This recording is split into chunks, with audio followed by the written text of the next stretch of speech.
যুবক রে এরা আমার পর্দার আড়ালের মা গো, এই দুনিয়াটা কিছুই না রে মা গো, এই দুনিয়াটা কিছুই না রে মা। ফিরে এসো মা, তওবা করে আমার আল্লাহর কাছে ক্ষমা চাও, আমার আল্লাহ তোমার জীবনের সব গুনাহ মাফ করে দিবে। জোরে বলেন সুবহানাল্লাহ। আব্বা জান, আমার ভাই জানেরা, ওগো যুবক ভাই জানেরা, আমার আল্লাহ বলে বান্দারে আমি তোর আল্লাহ তোকে বড় ভালোবেসে আমি সৃষ্টি করেছি রে বান্দা। বান্দারে তোকে আমি দুর্বল করে সৃষ্টি করেছি। আল্লাহ কোরআনে বলছেন খুলিকাল ইনসানু দাঈফা। আল্লাহ পাক বলছেন মানুষকে বড় দুর্বল করে সৃষ্টি করেছি। ওরে বান্দা, আমার সৃষ্টি জগতের মধ্যে তোকে আমি বড় দুর্বল করে সৃষ্টি করেছি। এখন আপনি বলছেন আমরা কিসের দুর্বল? জঙ্গলার হিংস্র পশুকে আমরা পোষ মানায়া দিই, হাতিকে আমরা পোষ মানায়া দিই, বাঘকে আমরা পোষ মানায়া দিই। আমরা এত বড় মস্তান, এত বড় শক্তিশালী, কিন্তু বাবা গো আমার আল্লাহ যখন বলেছে আপনাকে দুর্বল, আপনি এটাও লিখালেন আপনি বড় দুর্বল। ভাই আমার ওয়াজটা শুনছেন, কিন্তু একটু বোঝার মতন বুঝেন। আমি একটা এক্সাম্পল আপনাদেরকে দিব ভাই, এটা কোরআন হাদিস না, বোঝানোর জন্য কিছু সময় এগুলো দরকার হয়। ছোট্ট একটা এক্সাম্পল ভাই। এক মঘা গেলছে বাবা বাজারে, মুনিশ খাটা ব্যক্তি, টাকা পয়সা নাই, তো একদিন মুনিশ কেটে পকেটে কিছু টাকা আছে। বাজারে যাওয়ার পরে, রায়গঞ্জের বাজারে, কথার কথা বলছি এটা ভাই, তো রায়গঞ্জের বাজারে গিয়েছে। বাজারে যাওয়ার পরে একটা ভাই 10 টাকা দিয়ে একটা আয়না কিনেছে। যে আয়নাটা আমরা চেহারা দেখি, ওই আয়না কিনেছে। আয়না কেনার পরে আয়নার দিকে মঘা তার কাটা বুদ্ধি ছিল ভাই। আয়না কেনার পরে আয়নার দিকে তাকিয়ে দেখছে যে আয়নার ভিতরে একটা মানুষ, আয়নার ভিতরে একটা মানুষ দেখা যায়। তো যখন মানুষ দেখেছে, এই মঘা তার কাটা বুদ্ধি ছিল ভাই, এই তখন ভাবছে আরে সর্বনাশ করেছে, এ তো কঠিন আশ্চর্যের জিনিস। সুন্দর করে লুকিয়ে এমন করে হেফাজত করে বগলের তলে করে দাবাইয়া নিয়ে একেবারে বুঝতে পারছেন বাড়িতে নিয়ে যে লুকিয়ে রেখেছে, কাউকে বলে নাই। বাড়িতে নিয়ে গিয়ে লুকিয়ে রেখেছে, কাউকে জানাই নাই।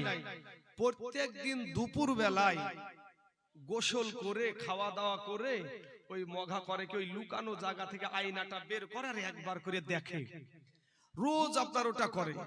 এই করতে করতে একদিন বাবাজি, বাড়িতে তো আরো মানুষ আছে, তো চুরি করছে, তো প্রত্যেকদিন চুরি করলে ধরা পড়বে না? চোরের 10 দিন, গৃহস্থের 1 দিন। তো এবার বাড়ির ওর বিবি বলছে বিষয়টা কি, আমার স্বামী ওখানে কি লুকিয়ে রাখে, আজ বাড়ি থেকে বের হোক, মজা দেখাচ্ছি, বাড়ি থেকে আজ বের হোক। তো যেমনি বাবা বাড়ি থেকে বের হয়েছে বা, আর এই বিবিতে করেছে কি আপনার ওই যায় আয়নার কাছে হাজির। তো ই যেমন এক মঘা বাপ, আর বিবিটাও তার কাটা বুদ্ধি ছিল মুখী। বুঝবা? আচ্ছা, বুঝবা মানে বুদ্ধি নাই, বুদ্ধি নাই এরকম, হ্যাঁ, জ্ঞান নাই। তো এই আয়না দেখার পরে তো বুঝতে পারতো যে এটা চেহারা দেখা আয়না নাকি, এটা লুকানোর কি আছে নাকি। তো আর যদি বুদ্ধি থাকবে, জ্ঞান থাকবে, তাহলে লুকিয়ে রাখবে কেন নাকি? তো লুকিয়ে রেখেছে। এ যেমন এক তার কাটা বুদ্ধি ছেড়া, ওই বুঝবা না কি বলছেন অজবা। তো ওই আর বিবিটাও বাবা ওই রকম, আর বিবিটাও তার কাটা। এবার ওই আপনার আয়নাটা লুকানো জায়গা থেকে আয়নাটা বের করে আয়নার দিকে তাকিয়ে দেখছে যে আয়নার ভিতরে একটা সুন্দরী মহিলা, আয়নার ভিতরে একটা সুন্দরী মহিলা। আর যেমন ভাইরে আর সুন্দরী মহিলা দেখেছে আয়নার ভিতরে, এর জাজ গরমা, আমার মতন সুন্দরীকে রেখে এই বয়সে আবার আর 40-এর কুঠা পার হয়ে গেল, আর এই কবে জানি জামাই এসে বাপ বুইলে ডাকে, আর আমার মতন সুন্দরীকে রেখে ও আবার প্রেম করছে। মেজাজ গরম করে বাবা একেবারে যাবি তো যা শাশুড়ি মায়ের কাছে। এখন বুড়ি মহিলা শাশুড়ি মা বৃদ্ধা হয়ে গেছে, চুল পেকে গেছে। তো এবার ওই শাশুড়ি মাকে যে মা দেখেন তো আপনার বেটার কুকর্মগুলা। কেন রে মা, কি হয়েছে? বলে আপনার বেটা 40-এর কুঠা পার হয়ে গেল, কবে জানি জামাই এসে বাপ বলে ডাকে, আমি তো আর বিটি মাটির বিয়ে দিতে পারবো না, মান সম্মান তো থাকবে না। কেন রে মা, কি হয়েছে? বলে আপনার বেটা এই বয়সে আমার মতন সুন্দরীকে রেখে আবার প্রেম করছে। মাই একটা ধমক দেবে, আমার বেটা ওরকম বেটাই না। তখন বুড়ি মহিলা, বুঝতে পারছেন না, ও ফটাম করে হাত খান ধরে, আর ই হয়েছে টকবগে তাজা জুয়ান বুড়ি বৃদ্ধা মা জননী, ওই মায়ের হাত খান রাগের চোটেও তো কনকন করছে, রাগের চোটে তো একবার ফনফন করছে, একবারে খড়ি সাপের মতন করছে। তো এবার আপনার ওই বুড়ি মহিলার হাতখানা ধরে বলছে, চলেন আপনাকে স্বচক্ষে দেখাচ্ছি, একেবারে আপনাকে নিজ চোখে প্রমাণ দেখেন, চলেন। এরা যেমন বুদ্ধি নাই জ্ঞান নাই বাবা, তার কাটা বুদ্ধি ছিড়া, এর মাও বাবা তার কাটা বুদ্ধি ছিড়া। এবার নিয়ে গিয়ে নিয়ে যে আপনার দিবে কি, ওই আয়না বের করে দিয়েছে, বুড়ি মহিলাকে আয়না বের করে দিয়েছে। তা আয়নার দিকে তাকিয়ে দেখে যে আয়নার ভিতরে একটা বুড়ি মহিলা, আয়নার ভিতরে একটা বুড়ি মহিলা। এই বুড়ি মহিলা দেখে বাবা এর মা জননী শুধু কান্দে, কান্দে আর কান্দে, কেউ চুপাতে পারে না, কেউ ওকে চুপ করাতে পারে না, শুধু কান্না করে যায়। এমন সময়তে বেটাকে খবর দেওয়া হলো, বেটা আসলো, বেটা এসে বলছে, মা কান্দো কেন? ও মা তুমি কাঁদছো কেন? তখন মায়ে বলছে, বেটা রে, ওরে বেটা, ইসলাম ধর্মে 4টা বিয়া করা যাই যাচ্ছে রে বেটা, তুই আর পালি না, এই বুড়ি কি পালি? বুড়িটাকে গো আর মা, তাহলে এটা আইনার দোষ না ওদের বুঝার দোষ গো বাপ? ওদের বুঝার দোষ। এই বুঝা বুঝিয়েন না ভাই, এই বুঝা বুঝিয়েন না, যে কথাগুলো বলছে একটু শুনেন ভাই। আমার আল্লাহ পাক কোরআনে বলছে, লাকাদ কানা লাকুম ফি রাসূলিল্লাহি উসওয়াতুন হাসানা। আল্লাহ পাক ওয়াজ করছেন, সবার জন্য উত্তম আদর্শ দেওয়া হয়েছে আপনার আমার নবীর ভেতরে। জোরে বলেন সুবহানাল্লাহ। ভাই আমার আদর্শতে ভুল আছে, আমি ভুলের ঊর্ধ্বে নই। আমার সম্মানীয় ভাইজান, ইনার আদর্শতে ভুল আছে, ভুলের ঊর্ধ্বে আমরা কেউ না। এখানে একটা মুফতি সাহেব, মুহাদ্দিস, মুহাক্কিকের ভুল হতে পারে, কিন্তু মদিনার নবীর কোনো ভুল নাই। জীবনে একটা মিথ্যা কথাও বলে নাই। নবী সম্পর্কে আল্লাহ বলছে, ওয়া ইন্নাকা লা আলা খুলুকিন আযীম। আমার নবীকে আল্লাহ বলছেন আখলাকুন নবী, যার ভিতরে কোনো ভুল নাই, যার ভিতরে কোনো ভুল নাই। সেই নবীকে, আমার দয়ার নবী, মায়ার নবীকে কতটা ভালোবাসতে হবে, কতটা আমাকে জান জীবন দিয়ে ভালোবাসতে হবে। কবি আমার বলছেন, আপনি আমার জান গো নবীজি, আপনি আমার জান ও নবীজি, আপনি এই মানুষগুলার জান। জোরে বলেন দিন একবার সুবহানাল্লাহ। আর একটু আওয়াজ দিয়ে বলেন রে সুবহানাল্লাহ। সুবহানাল্লাহ বললে ভাই আপনাদের নাকি ফেবিকুইক আঠা চিনেন? ফেবিকুইক আঠা একটা পাওয়া যায়। কিছু কিছু মানুষের মনে হচ্ছে যে আপনারা ঠুটে মনে হয় ফেবিকুইক আঠা লাগাচ্ছেন নাকি? আরে ভাই, প্রথমে দুরূদ শরীফ পড়ছি, তাও বাবা যে কিছু মানুষের দুরূদ শরীফ পড়ছে, কিছু মানুষের ঠুটি খুলে না। এই ভাই, নামাজ পড়া ফরজ। নামাজ পড়া কি ভাই? নামাজ পড়া কি ফরজ, কিন্তু আল্লাহ পড়ে কি? আল্লাহ পড়ে না। কিন্তু আমরা যে দুরূদ খানা পড়ছিলাম, এই দুরূদ খানা নামাজ যেমনি ভাবে ফরজ, তার চাইতে বেশি ফরজ হলো দুরূদ পড়া। কেন? নামাজ আল্লাহ পড়ে না, কিন্তু দুরূদ আমার আল্লাহ পড়ে, আল্লাহর ফারিস্তারাও পড়ে। ইন্নাল্লাহা ওয়া মালাইকাতাহু, নিশ্চয় আল্লাহ এবং আল্লাহর ফারিস্তারা ইউসাল্লুনা আলান নবী, আমার নবীর উপরে দুরূদ পড়ে। অথচ আপনি এত গুনাহ করার পরে, এত মিথ্যা কথা, এত চুগলখড়ি, এত গীবত করা, এত আপনার হারাম খাওয়ার পরে মুখ দিয়া সুবহানাল্লাহ বাড়াই না, আলহামদুলিল্লাহ বাড়াই না, আপনি আউযুবিল্লাহ বাড়াই না, একটা কালেমা বের হয় না, কি নিয়ে কবরে যাবেন ভাই? কবরে যাইয়া দেখেন বাঁশের লাঠি রেডি ভাই। কবরে শুধু যাইয়া দেখেন, একটা সেকেন্ডের আযাব সহ্য করতে পারবা না যুবক। আজ শরীরে রক্তের জোর আছে, রক্তের জোরে তুমি যে বাহাদুরি দেখাচ্ছ, দাঁত কেলাচ্ছো, তোমার মন এদিক ওদিকে ঘোরাঘুরি করছো, হ্যাঁ, কে কোথায় আপনার বাজারে নারীদের সাথে ঠেলাঠেলি খেলছে, আছে না এরকম ভাই? আছে তো বাবাজি। তাহলে দেখেন, আজ আমরা আজ আমরা আল্লাহ পাক আমাদের যে কোনো মুহূর্তে আজরাইল আমাদের কাছে পাঠাতে পারে না ভাই? পারে। শালিমার স্টেশন থেকে, কলকাতার শালিমার স্টেশন থেকে একটা ট্রেন ছেড়েছিল, ট্রেনটার নাম হলো করমন্ডল এক্সপ্রেস। এই করমন্ডল এক্সপ্রেসটা উড়িষ্যার বালেশ্বর নামে একটা জায়গায় গিয়ে আপনার তিনোটা ট্রেন আপনার একই সঙ্গে অ্যাক্সিডেন্ট হয়েছিল। মুহূর্তের মধ্যে কান্নার আওয়াজ, বাঁচাও বাঁচাও বাঁচাও বাঁচাও, শুধু কান্না আর কান্না। ট্রেনে কি হয়, অনেক ট্রেনে যে সমস্ত ভাইরা চড়েছেন, যে সমস্ত বিদেশে ভাইরা কাজকর্ম করেন, সেই সমস্ত ভাইরা আপনারা অবশ্যই জানেন যে ট্রেনে আমরা কি করি, ট্রেনে চড়লে কি কি কাজ করে, কি কি করে না করে, সবগুলো এগুলো কিন্তু আমরা জানি। তো মুহূর্তে এত হাসি, এত আপনার আনন্দ ফুর্তি চলছিল, কেউ ঘুমাচ্ছিল, এমন সময়তে হঠাৎ বিকট আওয়াজ, আওয়াজের সাথে সাথে কান্নার আওয়াজ, বাঁচাও বাঁচাও। মুহূর্তের মধ্যে কারো বাবা দেহতে প্রাণ নাই, কারো দেহতে আপনার হাত নাই, কারো দেহতে মাথা নাই। এই রকম করে আমরা সোশ্যাল মিডিয়ায় শুনলাম 300 যুবক দুনিয়া থেকে বিদায়। আপনি বলুন তো ভাই, আপনাদেরকে একটা প্রশ্ন করি, আমার যুবক ভাইয়েরা, আপনাদের যে গরুস্থান ময়দান আছে, কবরস্থান যেটা, এই কবরস্থানে বাবজি আপনার ওই পাশে একটা বাচ্চা বসে আছে, দেখেন বাচ্চারা, দেখেন তো, এই যে বাচ্চাটা আছে, তো এই বয়সের বাচ্চা আপনাদের গরুস্থান ময়দান আছে না নাই? আমাদের মতন যুবক, এরকম যুবক ছেলে আপনাদের গরুস্থান আছে না নাই? এই বয়সের আছে। এই যে আমার বৃদ্ধ আব্বাজান এখানে বসে আছে, আপনার মতন ব্যক্তি, এই বয়সের মানুষ আপনাদের গরুস্থান আছে না নাই?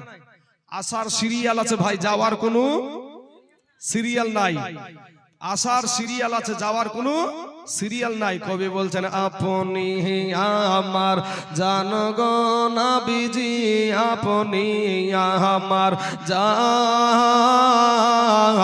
ও নাবিজি, আপনি এই মানুষগুলার জাহান। হায়রে আপনার জন্য করতে পারি, আপনার জন্য করতে পারি জীবন কুরবান। জোরে বলুন, মুসলমানের মতন আওয়াজ দেন, জোরে বলেন সুবহানাল্লাহ। এ যুবকেরা শুনেন, কর্ণাটকের জমিনে একটা কালেমার বোন, যার নাম হলো মুস্কান খান। এই মুস্কান খান কলেজে যাচ্ছে বুরকা পরে। তো এই বুরকা পরে যাওয়ার অপরাধে একাংশ বিধর্মী, একাংশ আপনার বিধর্মী উগ্রপন্থী হিন্দু জয় শ্রীরামের স্লোগান দিয়ে বোনটার দিকে তেড়ে চলে আসছে।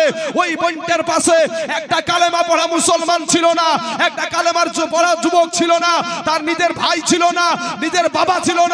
ওই একাংশ বিধর্মীর সম্মুখে একাই বলছে নারায়ে তাকবীর আল্লাহু আকবার, নারায়ে তাকবীর আল্লাহু আকবার। এই তাকবীর দিয়ে, এই ধ্বনি দিয়ে শুধু ইন্ডিয়ার জমিন না, আমেরিকার জমিন, ইসরায়েলের জমিন, রাশিয়ার জমিন, চীনের জমিন, গোটা পৃথিবীকে, গোটা পৃথিবীর বিধর্মীদের বুকের কলিজাকে কাঁপায়া দিয়েছিল। জোরে বলে সুবহানাল্লাহ। আর আপনাদের মুখ থেকে সুবহানাল্লাহ বাড়ায় না। এতই ভাই নিজেকে অহংকারী, আপনি এত নিজে খুব আপনি হয়ে গেলেন। আল্লাহ আপনাকে হেদায়াত দান করুক, সবাই বলেন আমিন। তাদেরকে ভাই তোমাদেরকে গালি দেব না, গালি দেওয়া আমার নবীর আদর্শ নয়, গালি দেওয়াটা আমার নবীর আদর্শ না। তোমাদের জন্য দোয়া করব, আল্লাহ তোমাদেরকে হেদায়াত দান করুক। সুবহানাল্লাহ। আল্লাহর পবিত্রতা, আপনি পবিত্রতা স্বীকার করতে আপনি রাজি না? হায় হায় যুবক রে, কপাল পইড়া গেছে।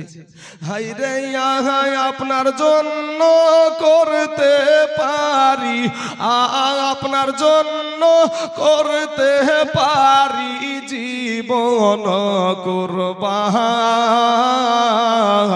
ও নবীজি, আপনি এই মানুষগুলার জান।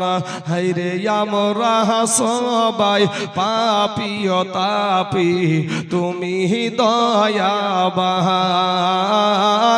আমরা সবাই পাপী তাপি, তুমি দয়াবান। হায়রে দয়া করে পার করিয়েন, দয়া করে পার করিয়েন হাসর ময়দান। জোরে বলো সুবহানাল্লাহ। ও নবীজি, আপনি আমার জান। বাবা গো, ও যুবক ভাইরা, আমি তোমাদেরকে আমাদের মতন হুজুর হতে বলছি না রে বাবা, আমি তোমাদেরকে আমাদের মতন জুব্বাওয়ালা বলছি না।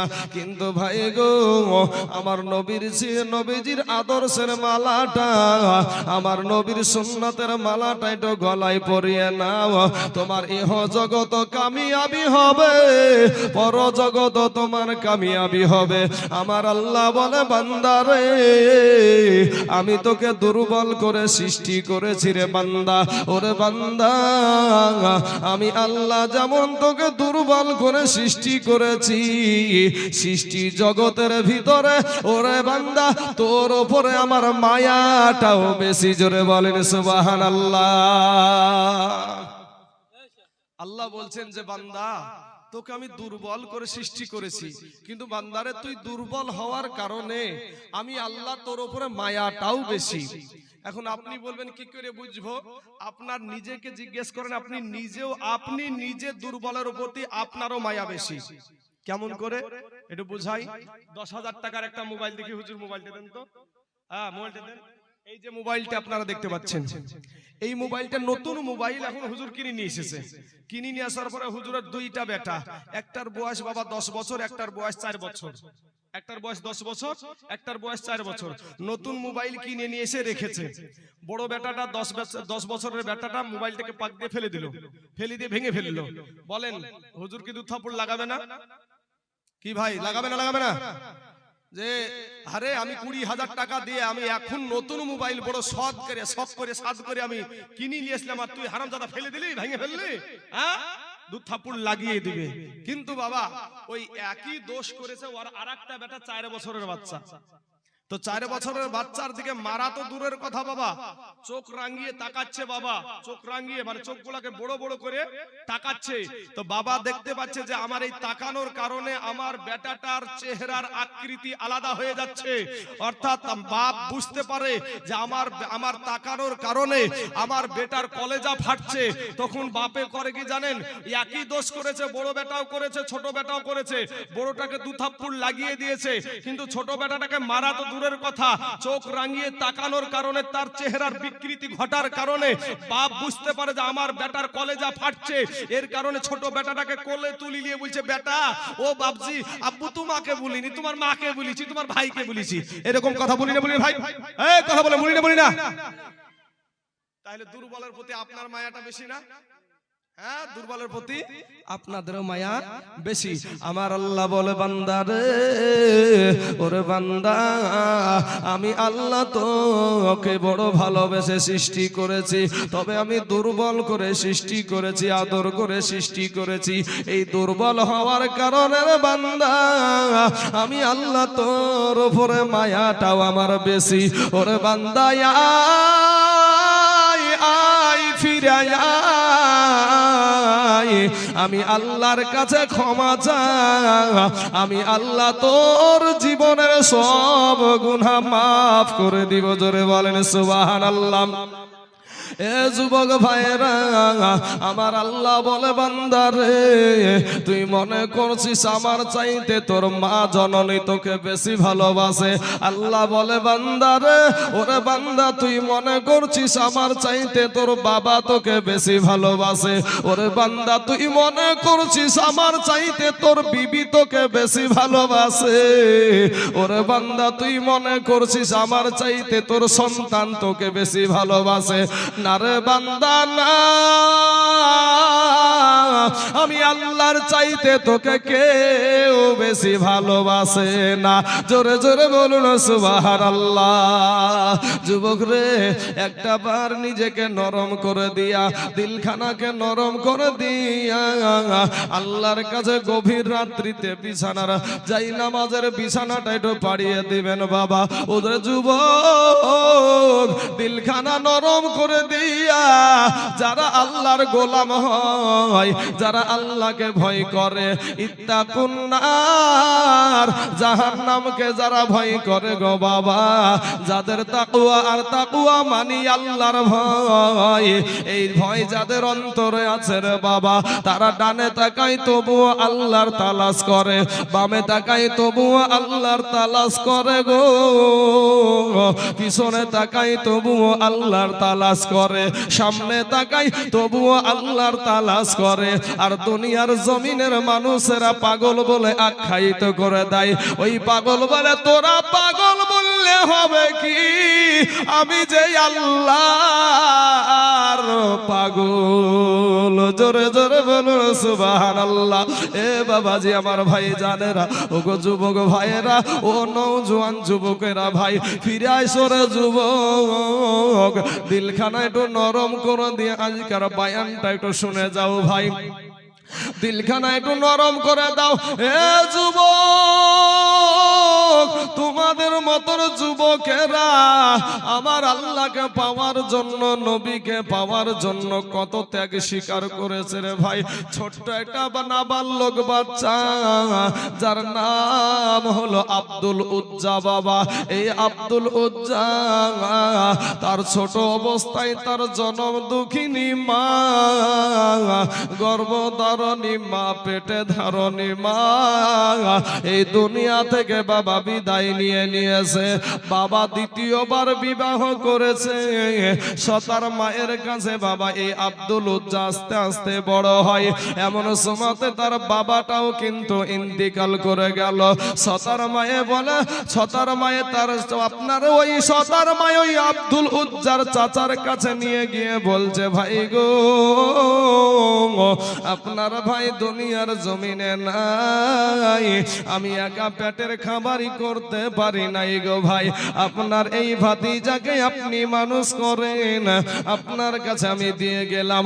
আব্দুল উজ্জা চাচার বাড়িতে থাকতে লাগলো। বাবা এ যুবকেরা, হে ভাইয়েরা, একটু মনখানা দিয়ে শ্রবণ করবা ভাই জানো। ও যুবক রে, আজকে তোমার নামাজ ভালো লাগে না, আল্লাহকে ভালো লাগে, আল্লাহর কথাগুলা ভালো লাগে না, আমার নবীর কথাগুলা ভালো লাগে না। আজকে যুবক তুমি ধার উধার ঘোরাঘুরি করো, আজকে তোমার ফ্যাশন কত, আজ নবীর আদর্শতে তুমি বৃদ্ধা আঙ্গুলে লাগাইয়া কোন নায়ক কেমন ভাবে চুল কেটেছে সেই চুল ভাবে সেই রকম করে তুমি চুল কাটো। বাবা কোন নায়ক কেমন প্যান্ট পরেছে, কোন সিনেমার নায়ক কেমন প্যান্ট পরেছে ওই রকম প্যান্ট কিনে তুমি পড়ছো। কোন নায়ক কেমন আপনার কেমন জামা পরেছে ওই রকম জামা বানায়া তুমি পড়ছো। কিন্তু আমার মা খালারা গো, আপনাদেরকে বলি মা, আপনারাও মা ফাতেমার মতো নারী। মা গো, সিরিয়াল দেখে দেখে আপনি কোন নায়িকা কেমন পোশাক পরেছে, কোন শাড়ি পরেছে, কখন কোন ব্লাউজ পরেছে, কি পোশাক পরিধান করেছে, ওটাকে তুমি বেছে নিয়েছো, ওটা কি তুমি ভালো মনে করেছো। নিজেকে বলছে এখন মডার্ন যুগ, এই মডার্ন যুগ নিজেকে মডার্ন করেছো। কিন্তু মা গো, মডার্ন সাইজা যাদেরকে পাগল করো রে মায়া, কেউ তোমার কবরে যাবে না। রূপ যৌবনে যদি, রূপ যৌবনে যদি এ থাকে অহংকার, আর গরু স্থানে যাইয়া দেখো হাল তো থাকার। ই কত যে সুন্দর নারী, ই কবরে শুইয়া, কত যে সুন্দর ছেলে, এ কত যে সুন্দর, কত যে সুন্দর নারী, এ কবরে শুইয়া, কত যে সুন্দর ছেলে, এ কবরে শুইয়া, রূপ যৌবন গেল মাটিতে মিশিয়া। যাহাদের রূপে বড় এ গর্বিত ছিল, তাহাদের রূপ দেখো মাটিতে খাইল। উঠাও উঠাও মাল গাড়িতে ভরিয়া, আর গাড়ি যখন ছেড়ে দিবে পস্তাবে বসিয়া। খোদারি হুকুম হবে ছেড়ে দিবে গাড়ি, আর মিজানেতে মিজানে আর জমিনেতে পড়ে পড়ে দিবে গড়াগড়ি। রূপের বাহাদুরি করিও না রে বাবা, আসো একটু আব্দুল উজ্জাকে একটাবার নজর করো ভাই, কারণ তুমি একদিন মরবা, মরণ থেকে কেউ পালাতে পারবা না ভাই গো, তুমিও মরবা আমিও মরবো। আজকে রাস্তার দিকে তাকায়া দেখো কত যুবকের লাশ, অভাব নাই রে ভাই।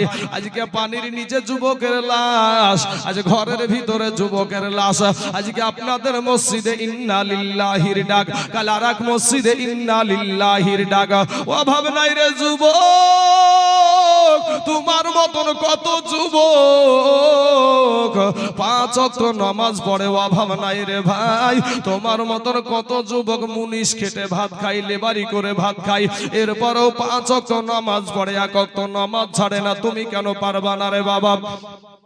তোমার মতন কত যুবক রাস্তায় ড্রাইভারি করে ভাত খায়, এরপরও 5 ওয়াক্ত নামাজ পড়ে, অভাব নাই। তুমি কেন পারবা না রে বাবা? তোমার মতো কত ডাক্তার মাস্টার যুবক রে, আপনার মতো কত ডাক্তার মাস্টার 5 ওয়াক্ত নামাজ পড়ে, তুমি কেন পারবা না রে বাবা?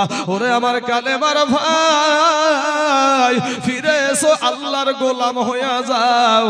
আমার আল্লাহ কাছে গোলাম হইয়া দুইটা চোখের পানি ছেড়ে দিয়ে আল্লাহকে বলো, আল্লাহ গো, আমি আর আসমানের নিচে এই জমিনের উপরে আমার মতো গুনাহগার আর কেউ নাই গো আল্লাহ।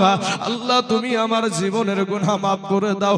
আপনার চোখের পানি গালে আসতে দেরি হবে ভাই। আমার আল্লাহ এত দয়ালু রে যুবক, আমার আল্লাহ তা আমার জীবনের সব গুনাহ মাফ করে দিবে। জোরে বলেন সুবহানাল্লাহ। হে যুবক ভাই, আমার মা খালারা, আব্দুল উজ্জা কিন্তু চাচার সাথে, আপনার চাচার বাড়িতে আস্তে আস্তে আস্তে আস্তে আস্তে আস্তে বড় হতে চলে, বড় হতে শুরু হয়ে গেছে। একেবারে তর তাজা একটা যুবক, একেবারে নওজোয়ান একটা যুবক সন্তান হয়ে গেছে। এমন সময়তে ওই যুবক চাচার সাথে, বাবা চাচার সাথে মূর্তি পূজাকে মালা দেয়, চাচাও মালা দেয়, চাচাও প্রসাদ দেয়, ভাতিজাও প্রসাদ দেয়। কিন্তু বাবা গো, একদিন ওই আব্দুল উজ্জা করলো কি, চাচাকে আর ভাতিজাকে একসঙ্গে খাবার দিয়েছে বাবা, কিন্তু চাচা খাবার খায়, ভাতিজা কিন্তু খাবার খাই না। চাচা বলছে, ভাতিজা রে, কেন রে ভাতিজা তুমি খাবার খাচ্ছ না? একটা ডাক দিয়া বলে, চাচা গো, ছোট অবস্থায় আমার জন্ম দুঃখিনী মা নাই, আমার বাবা নাই।